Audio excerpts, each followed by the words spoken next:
Ladies and gents. All right, we're going to get started here. My name is Amy Amadeo. I'm the Executive Director of AZSA. If you don't know me, there are some new people on here, so welcome so much. Thank you for our board members that are in attendance. It's Carol and Ann, it looks like right now, so thank you so much for all that you do for us. Just a review of housekeeping, mute cell phones, mute your I don't know, your presentation, mute yourself, sorry, during Carol's presentation. So we are going to have a chat with Carol after the presentation. So you can either put your questions in the chat room, or if you feel more comfortable in the question and answer, and we will definitely get to them at the end of the presentation. So thank you so much. Martin, welcome. I see that you just joined.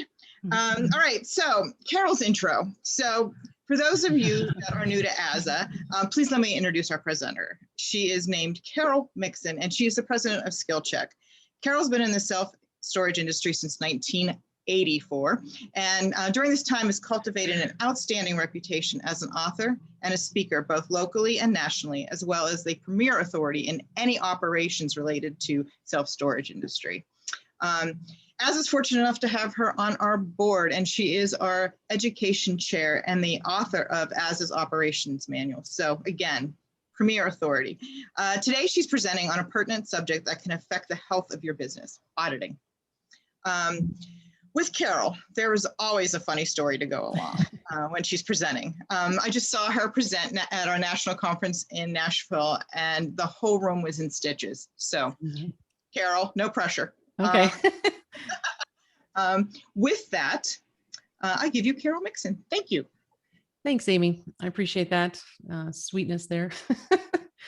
So are you auditing? I want to talk about the importance of watching your management reports and just doing the best you can at following some kind of system to make sure that the books are correct and that everything is going right at the store. I think I want to just start with just saying, why audit?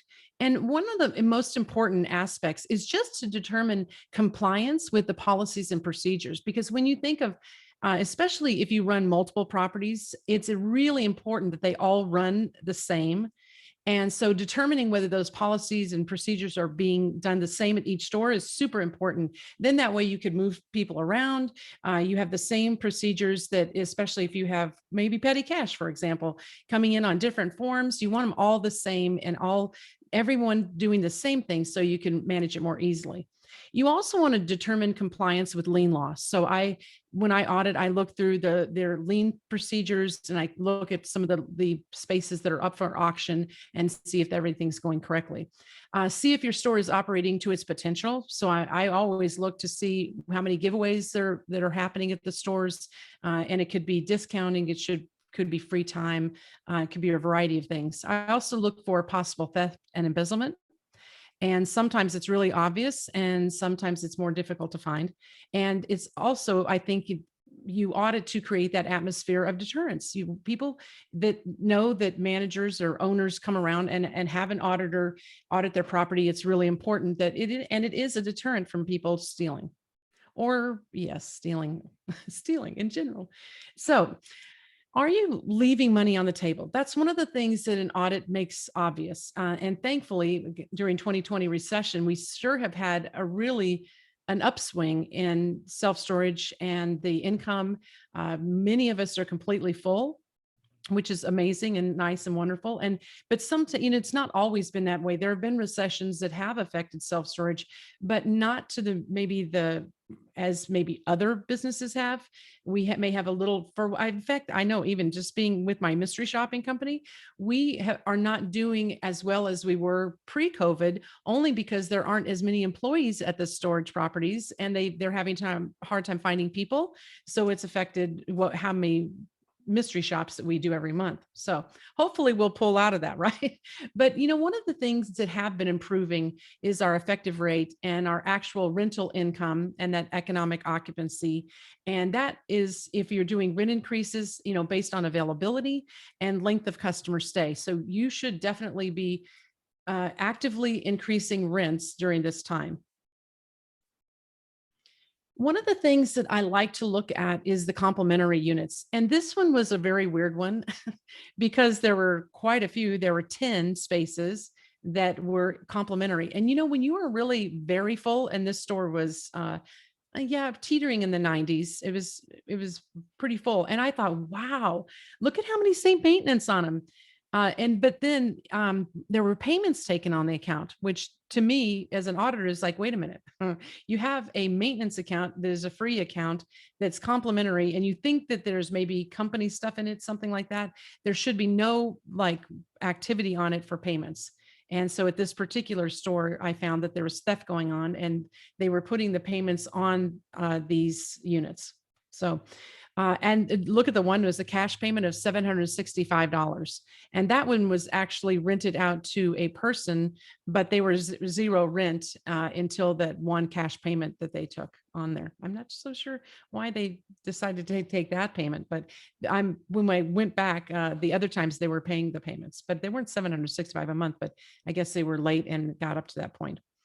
So again, you want to watch those walkthroughs. And when you're doing your walkthroughs, notice the complementary units and make sure you know what kind of locks on them and what status they're in when you're out there. One of the questions about, who should be doing this audit and completing the walkthroughs. Well, first off, I think the area manager or the owner, if you have a small property and the owner wants to do something like that, but you need to know the process. And sometimes the home office accounting staff can do it if they have knowledge of self-storage operations. It just depends on whether they do or not. If they don't even know what they're looking for. So it'd be better to have the area manager type person do that. Accountants and CPAs, on occasion, I've heard that they have gone in and done audits. Typically, I come in behind them when the owner's like, well, the accountant couldn't find anything wrong, but they don't really understand how people steal from self-storage. So it was easier to have someone that is an expert in that.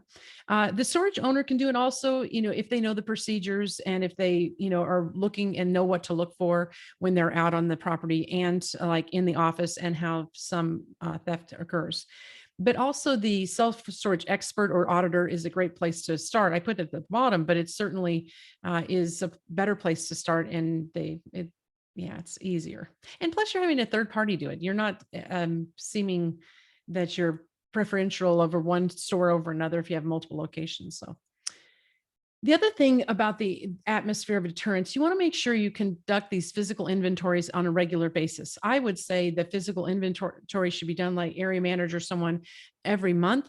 If you're a manager, I believe every week you should be out there doing a physical inventory, that might always be on Saturday or whatever day you have maybe extra coverage. But you also want to investigate issues with like the rental agreement or a computer, or if you find a lock on a unit that says that it's vacant, you should cut it and open it to see what's going on and try to find out who the owner. Maybe they went in the wrong space. That's happened before. They went into 29 and they should be in 28. That's especially common if you don't keep the spaces locked. You also want to think about doing a random rental agreement review. So you're looking for accuracy on the rental agreements. Some clients want 100% checked, or that's especially if I do a due diligence audits. They want to make sure that every single space that's rented has a rental agreement. You also want to inventory your sale and merchandise, because that is a place, and maybe you don't do every piece, but you say, I'm going to take maybe the common items, the locks and a few of the boxes, and then see if they're accurate and make sure what's in the computer says available is what your inventory is. The other thing is looking at the check deposit records and the daily deposits that are done. This is really interesting because sometimes you'll find that a deposit that has, let's say, has $10,000 in cash in it, which would be a big day. Maybe when they were on first of the month and a lot of cash came in. In fact, this happened to me at a store in San Diego. And I had this one particular deposit had over $10,000 in it. And they were missing several others. There were 7 total deposits that had not been put in. So, and during my audit, I thought, I said, hey, can you, or do you have the rest of those, or where are those? And he said, oh, I left them in my wife's car, or my car, and my wife took the car. She'll be back for lunch and then I'll give them to you then. And so I said, well, were those already put in the bank or not put in? He goes, oh yeah, I was shorthanded, hadn't deposited yet. So that was his answer for that. But when he came back from lunch, and he had a bank bag with him and he filed it. He put it away. And I said, hey, can I see that? Because I need to finish out my report. And so he hands me the book or the bag, and I look inside and it had the deposit book inside that they used, which I'm not sure why that was there, but they had the slips there, and there was the cash receipts, or the cash receipt, the ones that had cash in them were not there. So the money was missing. So I called the area manager. Area manager comes over, and it was a little over $10,000 that was missing from the bank. And come to find out, the manager had said that he and his wife were into a little bit of drugs. That's what he said, a little bit of drugs. I'm thinking, how much can you get for $10,000? That seems like a lot. It would to me, but those kinds of things can happen. But again, if you have a procedure and those types of things happen, then you really need to, like in this case, they terminated the person on the spot, and then went from there. I continued to do my audit for the rest of the day, but at least I found something when I was there. You also need to be looking at the credits and concessions and the documentation that you're using for that. One of the ways I like to look at credits and any adjustments that are done to the accounts, I like them to use this adjustment voucher. And basically, the customer signs for every free thing that they get. If they get a free month, if they write off rent because of whatever reason, they give a free waiving the late fee or a lock, something like that. But you can see, you could put your own things on here. And then that way it's important for you to know, is it a referral? They had to adjust it for some reason. And I noticed I had a store that I was seeing, boy, the numbers weren't quite right at the store. So I went through every one of her vouchers, and I noticed that the where the customer's signature was, it was weird because it was in a different pin, which was fine. But when I looked at it and I started comparing all the customers' signatures, they looked alike. And I thought, oh man. So I went over there and did an audit. And in fact, she was giving her son, I think he had maybe 13 different credits he had given for the credit referral. So she was putting on her son's account. Every time someone would move in, they get a $25 credit, and then she'd give the son the other 25 on his account. I think that's ridiculous. So, but it's a great way to follow up any type of, and gives you, I guess, a good trail to go after that money and look for where it went and why. So the atmosphere of deterrence, it's not so easy trying to make sure everything's right, but you want to do some review of your monthly paperwork from the store. You want to look at your move-ins and your move-outs, and that's for credits, either one of those, credits moving in, or, maybe they write off the rent when they left on us. They didn't give us anything. Well, especially if it's after 10 days, after, like, we would put an overlock on. If they're skipping, then how are they doing without the manager taking off their overlocks? So some of those where you'd find 15 days and then they just wrote their rent off, that doesn't seem right. So you want to also look at cash and credits in the software receipts and make sure the customers have signed for them. And if you don't have that policy, implement that. Also, you want to look at the rent agreements to make sure that they are actually the date that it says that they rented on in the computer, because it's very common for people who are have figured out ways to take money. They just move one person out and there's still credits left in the software, and then move the next person in. And even if they're paying by check, they can use that check for someone else and move someone's cash around. So the petty cash expenditures, I always like to watch those, because very typically you'll find when people start taking money, they typically start very small and they take it from petty cash and a variety of different things. And I noticed where I would see someone putting through an ice cream cone or an ice cream bar or something.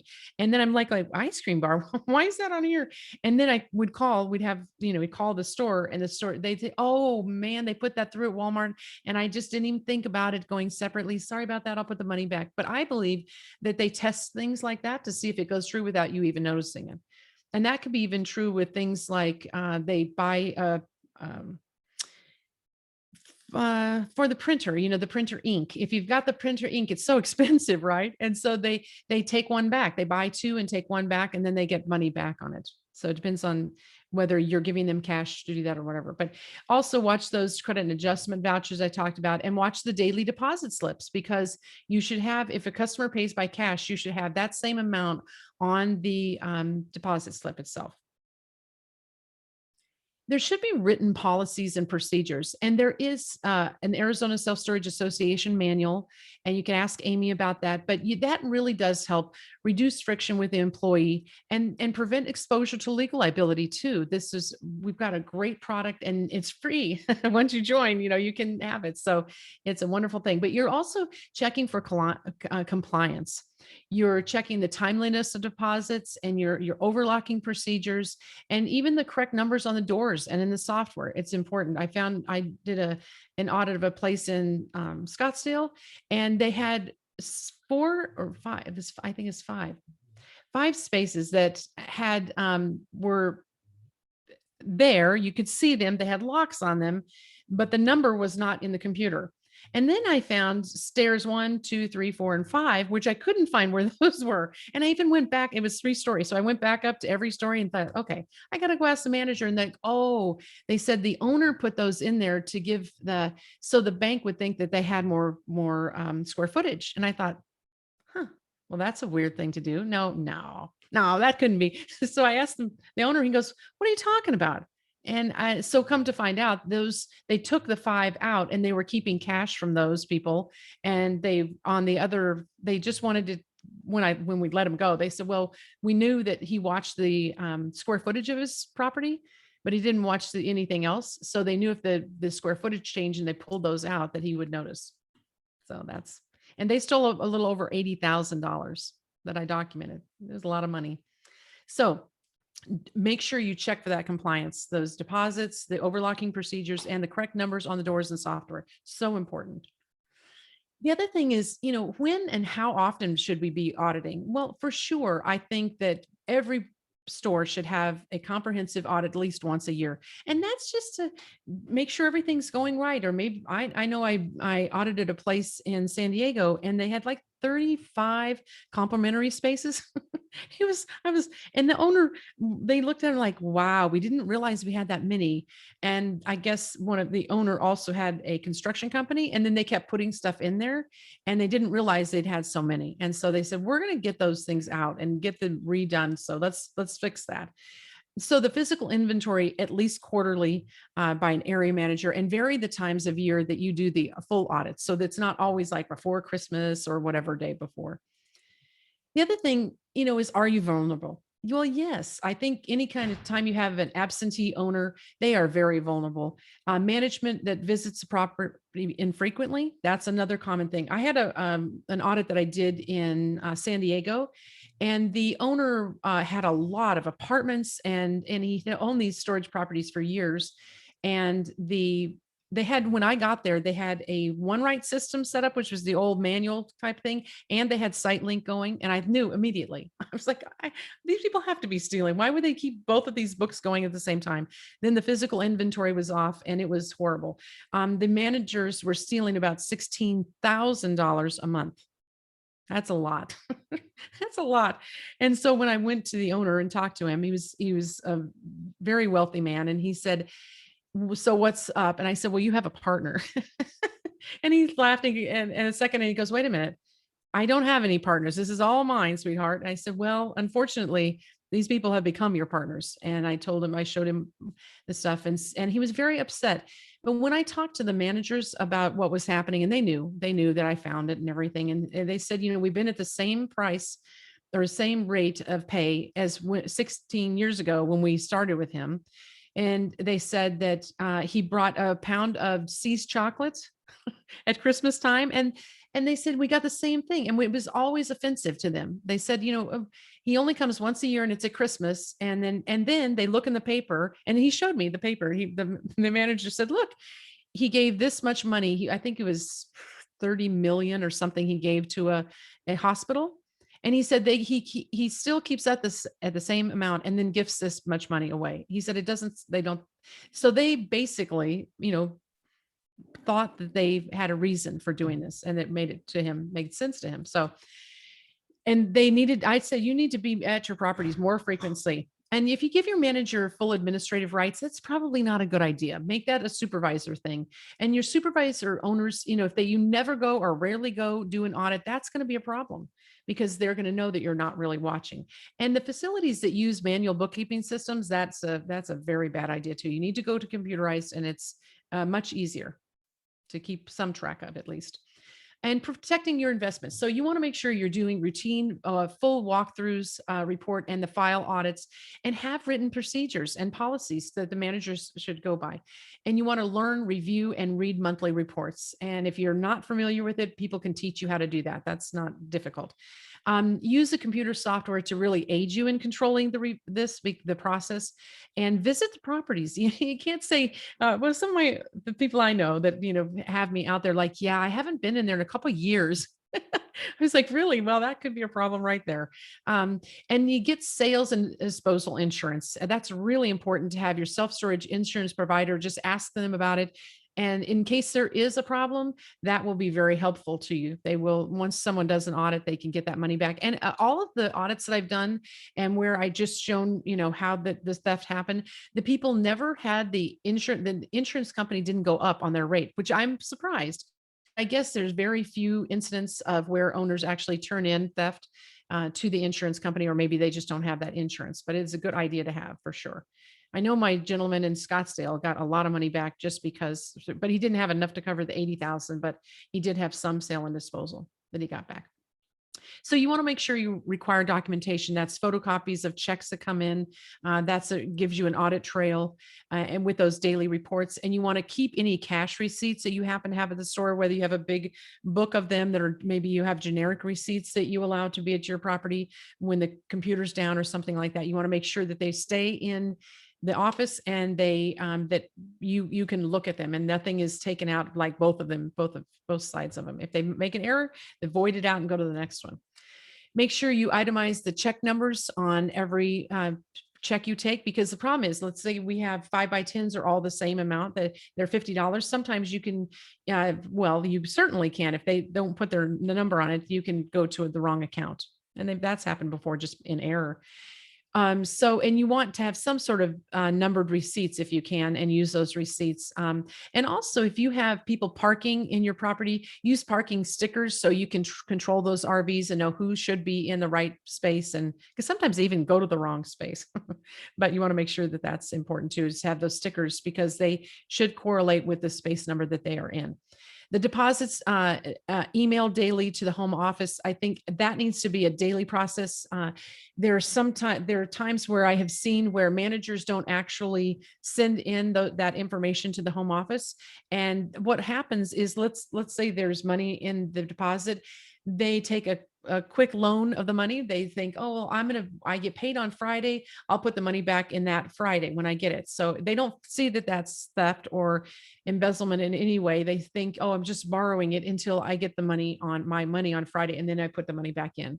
And that's really not how it works. And that sometimes, they may be very honestly do that, but you need to ask your owner, tell your owner, say, hey, I'm a little short. Could I do that? Don't do that on your own, because it is, not very good thing to do in general. So if you want more information on auditing, the mini storage messenger is offering my book. And if you get a 10% discount, if you put AZ Audit 10, and lots of good stories. What I realized when I was writing it, I was like, wow, this is so boring. Auditing is ridiculously boring. So what I did is I put a bunch of stories along with what's happening, that type of fraud and how I found it. And just great things. They're funny things. They're odd things. They're sad kind of in some ways. So, but I think it makes it for a little bit more interesting read. And that's how much that goes. So again, my name's Carol Mixon, and we appreciate all of you listening to the Arizona Self-Storage Association webinars. It's really important to us. And I would love to invite you, if you absolutely have some topic you'd like us to talk about, let us know, so then we can bring that to you. And we won't charge you for that either. It's just part of your membership. And try to get more people listening, because it helps all of us. The better we get at managing and being good at good neighbors, I guess, in what we do, it's really helpful for all of us. So Amy, how are you doing? Great. That was so much information. I'm like writing stuff down. And yeah, a lot of it is, you think it's basic information, but it just needs to be done. Just great stuff as always. Really quickly, there's several questions. Are you Sure. ready? Yeah. All right. So the first one is there a way to do audits remotely, or do you have to physically be there? Yeah, it's interesting that that's a very good question, because yes, I actually do remote audits now. And as long as you can get on to the computer like live, so you're getting information from the computer, which you should be able to do most softwares, right? So yes, absolutely, you can do it. Now, can you do miss some things, physically going out to the property and checking the doors and seeing things that are happening there may lead you to something else. But very commonly, I will do a cursory audit over just the internet, and without ever going to the store. And that's more common. And I'm doing that for just sort of people that want just someone regularly looking at things. So, and then I pass it to them, and then their area manager goes to see what's happening. So, but absolutely, you can do now some of this. But I think if you want to do a full audit for, especially if you're getting money back from an insurance company, you're going to have someone on site for those. Okay, great.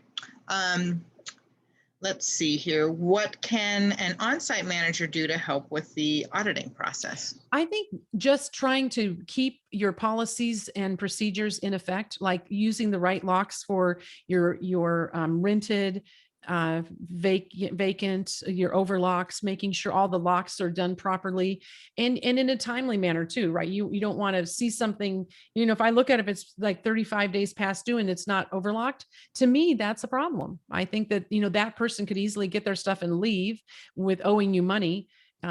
So those are things that I would say are managerial things that they can help and watch for and really keep up well. Great. And like you did say, the manual is on the website for our members. It is a wealth of information. I cannot tell you how many times a day I direct our members to it. So excellent job. Another question. The possibility of embezzlement and its magnitude. Is there something new entrants into the industry are not aware of? What would you advise someone buying their first property? I would say that you should probably have a management company manage the store, because they know the software well.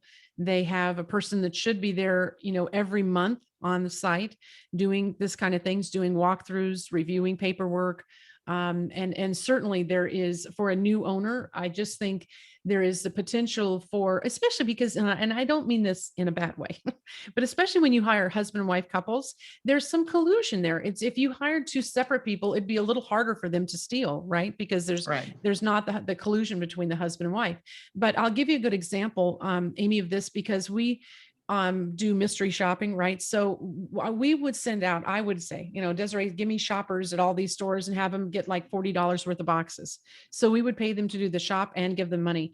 But we wanted them to let us give a receipt, get a receipt. But if they say, do you need a receipt? You can say, no, that's what we told the shopper, no, that's not necessary or whatever. But the manager still should give it to him because it was cash, right? They should have done it. So I had one of the stores in Northern California, and they didn't put in the right amount. It was like $20 instead of $40 that she put in. So, and when we watched the tape back of the videotape, surveillance tape we have, because we had a camera in the office also that kind of faced, the back was behind them and it was facing forward to see the customer. This manager took one of the 20s, and she put it into the till, and then the other one was kind of out a bit, and then she slipped down and she put it in her purse, and she came back up. And the manager, now this is the manager, walked by twice when this whole thing was going on, when the customer was there and when she did the little thing into her purse.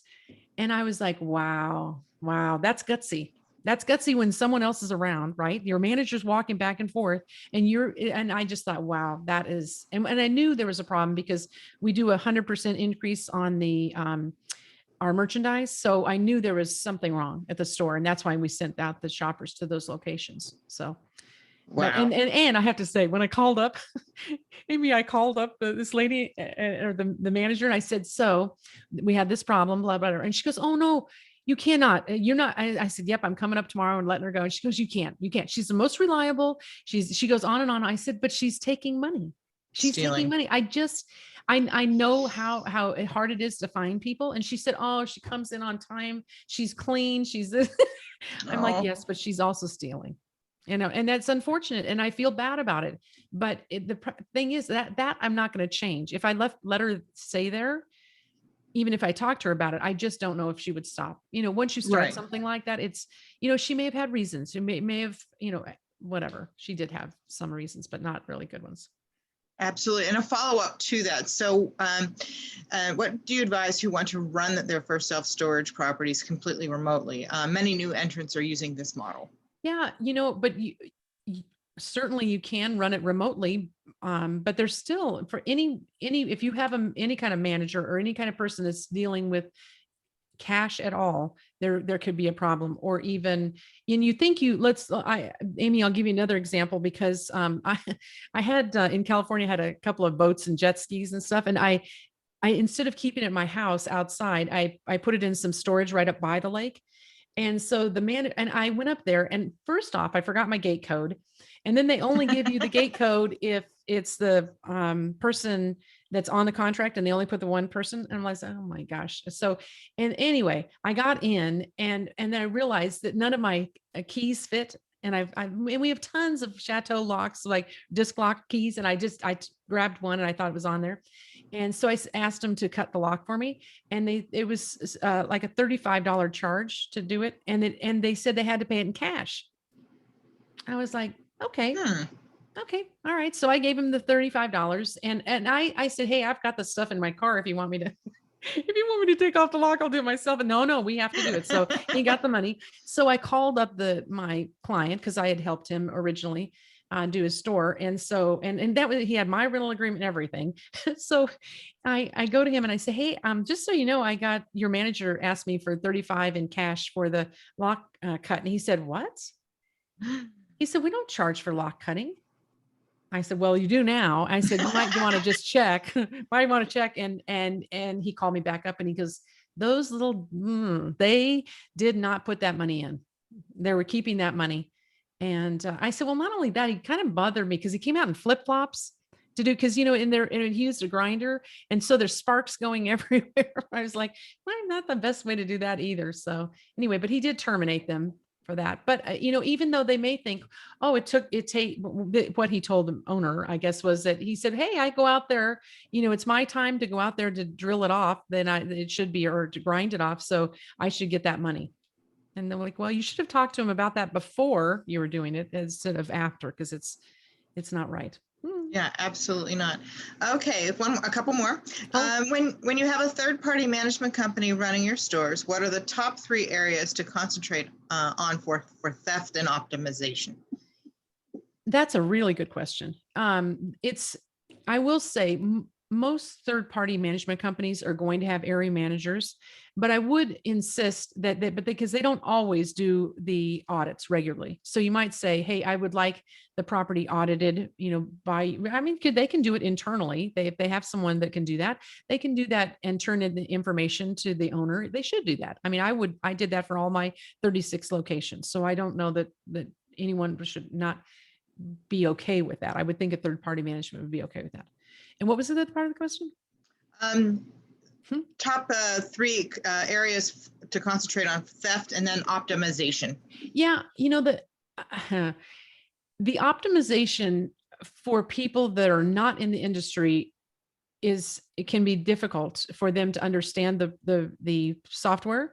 And I think that an owner should know how to read all the like, for example, the site link information. I would print out a management summary, and I would live by that. I would really watch all those numbers. I would look at, and in fact, if they want to contact me, if they want me to give them a little sheet that I have that I look at every aspect of the exception reports. And then how many there are, how much they gave away. And those are really good indicators, especially like deleted cash payments would be a good red flag for me. that they had some kind of problems going on. And so being able as an owner and still having a third party management company, you should be getting reports that tell you, and the property management company should be doing those audits yearly. All right, stay involved. Anne just wanted to make a couple comments. Yeah. She said that it's sad that so many managers are their owners' best friends, and they're the ones who steal, and then they gain the trust and take advantage of it. And, there's so many managers that are excellent with such integrity that they're, ruining the reputation of a lot of these bad apples that are in the barrel. Yeah. So, Anne makes a good point at that. And I'll give an example of that because I did an audit. In fact, I think Ann Ballard had been there before me. And then she saw a couple of things, but nothing bad. So he sent me out or brought me out to do a follow-up. And so when I did it, I walked him outside and I said, your managers are stealing. And I said, and really there's other things that are going on here at the property that with miscellaneous things. And he goes, well, whose RV is that parked in the manager's parking area? And I said, well, sir, that's their RV. And his face, you could see, he just went white. It was one of those, I think the thing had to have been like 300,000, it's one of those really nice coaches and right. What, man, it was nice and really kept nice. But he looked at me and he said, you just blew me over. They can't afford that.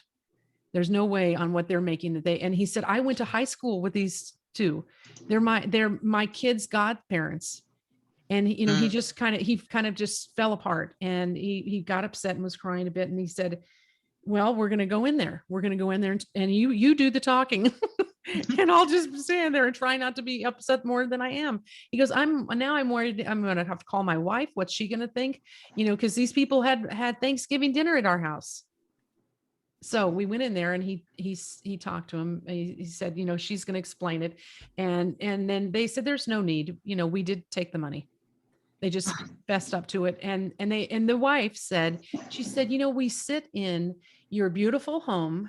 We go through the big gates, she just kind of went through all of her feelings about, he had a lot more money than they had. And we grew up together and now we're making you a rich man working here. That's such a terrible attitude. And I mean, honestly, I think if people realized that if they learned and did things with integrity, they would too be successful. Right. And he said, well, you could have come to me and asked me for, a raise or anything. They said, well, yeah, but we're not going to get to your lifestyle. But, and he said, listen, some of this came from my family inheritance that I didn't get. I didn't make all this myself. I took what my parents gave me. And then he said to his friend, and you've had an alcohol problem and you've had, so it come. And so finally he said, I said, you want me to go? And then he let me go. So, and then I gave him a report, but I when I called him back, I said, do you want a report to go to your insurance company? He goes, you know what? I'm going to put this behind me. He said, you did what I asked you to do. So let's just let it go here. So it does seem like in other industries, you would be reporting this to the police and your insurance companies. Is there a lack of, owners are they embarrassed? Do they just not want to get involved? It's very difficult to prove. In fact, the Scottsdale report that I give to the Scottsdale PD, I had been up there maybe 4 times and I talked to all kinds of people and the prosecutor, when they got it, they were like, yeah, we don't even know what to do with this. They're not going to be understand these reports. And I said, wow. I have the ledger sheet. I have all the receipts where they gave them credits off of cash payments. And they said, there's no jury that's going to understand all of these. It's just too difficult to prosecute. So this gentleman, he got the money from the insurance company, but he tried to go after them, but he couldn't put him in jail. And then they went after him for other stuff that he didn't do right. So. Yeah, unbelievable. Yep. Unbelievable. That's why it's important to be in association and, talk to each other and know, sometimes there are bad apples. And these 2 people I was worried about them coming after me for a while. They were calling me and doing weird stuff. So. To Anne's point, there are a couple of bad apples. Yes. I mean, there are so many great managers out there and that really, really make this industry a great industry. And sometimes, Amy, just sometimes, and Anne's right. most of the people don't do this, but when they Right. do, and it's almost out of sometimes necessity, or they feel like, we're drowning here, and they don't say anything, as opposed to, getting some help from the owner or something. But Yeah, the sense of yeah, it's, entitlement, that's, yeah. that's terrible. And But sometimes, because I've been auditing a long time, I've caught one guy in Hawaii, I think 7 times. oh my, Yeah, 7 different stores. And the first one was mine. wow. He was stealing. We did a changeover in software. And I was like, wait a minute, this is not all adding up. And I looked at them both. I'm like, oh, something's wrong here. And then I went out and I terminated him for stealing. So, and he admitted it to me. And then like the third time I caught him in Hawaii, as soon as I walked through the door, he just packed up his stuff and left. And He the owner was knew. like, you don't have to do the audit. I was just worried about getting rid of him, but that happened. And I said, no, I'm here. I'll do it.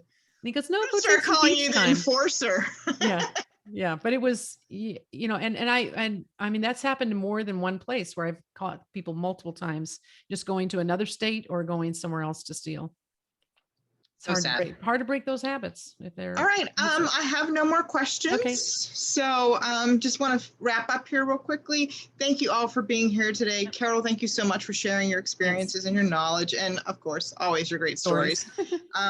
Once the webinar is edited by Carol's great team, we'll get a YouTube link and it'll be up on the website, and just reach out to me and I can send you that link.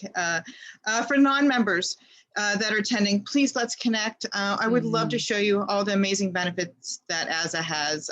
We've got an amazing board, amazing members. It's really, really helpful. And you feel like you've got a really solid team around you, especially if you're new to the industry. Yeah. Please look at our homepage for all of our events, including our virtual happy hour, which is tonight. And we have an actual in-person happy hour at the end of the month, June 30th at the Porch in Tempe. So please definitely get signed up for that. So that's it for today. Thank you all so much for being here. We greatly appreciate you. And please reach out to me if you need anything. Happy renting.